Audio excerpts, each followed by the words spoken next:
Rachel Reeves has signalled that the better off will be forced to contribute more as she prepares to raise taxes in next month's budget. Well, that seems fair.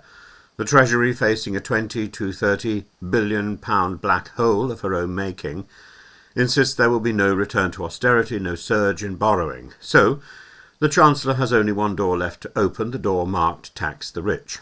But before we imagine that as some kind of Robin Hood moment, it's worth recalling that the last of her great redistributive crusades, the VAT on private schools, didn't work out as she hoped.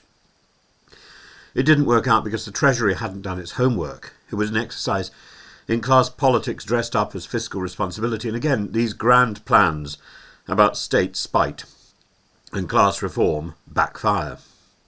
The truth is that punitive taxation doesn't make the nation fairer, it makes it poorer. The rich are simply muttering about broken Britain. They are not just complaining about potholes and rail delays, they are talking about a loss of confidence, a government that sees enterprise as moral defect and success as a source of shame.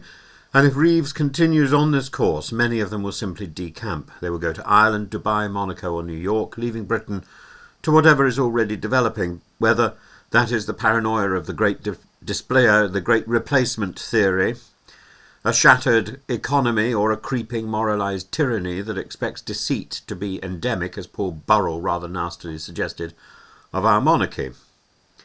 Reeves's plan is built on a paradox. She insists there will be no austerity, but she also refuses to borrow. She calls for stability, but she is preparing to destabilise investment, property and pensions with stealth levies and new capital taxes. She will argue that fairness demands the wealthy pay more to rebuild public services, but fairness is a delicate balance between contribution and reward, and if that balance tips too far, the contributors simply stop contributing. Let's be clear about what's happened so far. The Treasury's internal memos on the private school VAT raid admitted that schools would not absorb the cost. Instead, less than 1% of the levy would come from school profits. The rest would fall on parents and ultimately pupils.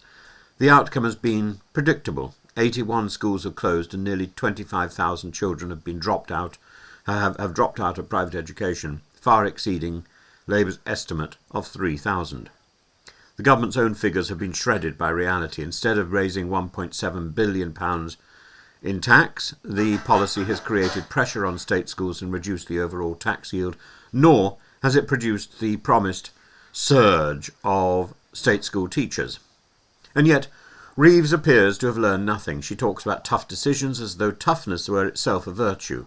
But toughness without intelligence is just vandalism. The Laffer curve, the economists' warning that tax rises beyond a certain point reduce rather than increase revenue, is not an ideological myth. HMRC's own data shows that further rises in capital gains tax or stamp duty would lose the Treasury billions. But this government prefers moral theatre to mathematical truth and economic reality. The top 1% of earners already pay 30% of all income tax.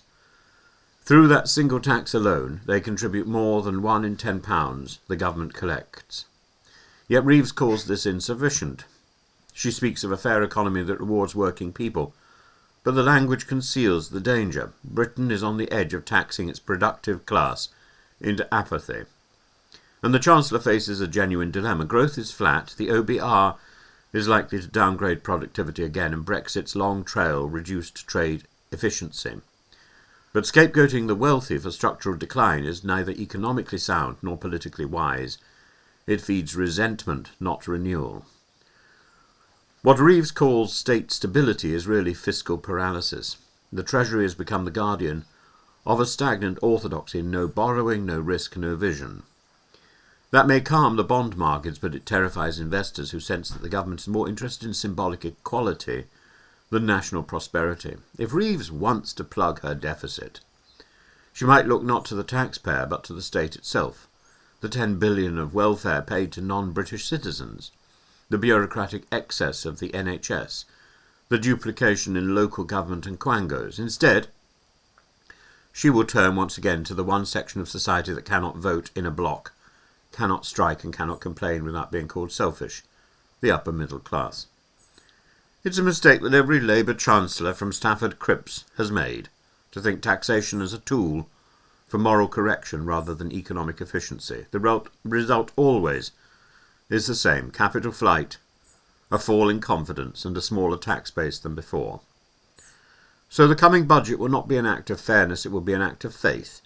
Faith in the idea that you can tax a country into prosperity, that you can punish aspiration without consequence, that the politics of envy can somehow produce equality. Reeves is an intelligent woman, but intelligence can sometimes be trapped by ideology. If she continues on this path, the exodus of wealth will not be a protest, it will be a migration of survival. Britain will lose not just its billionaires, but its doctors, its entrepreneurs and teachers who see no reward for staying. And then when the gilded few have gone, we will be left with an economy that flatters its own virtue, while sinking under its own mediocrity. In short, Rachel Reeves may soon discover that her problem is not the rich refusing to contribute, it's the rich deciding not to stay.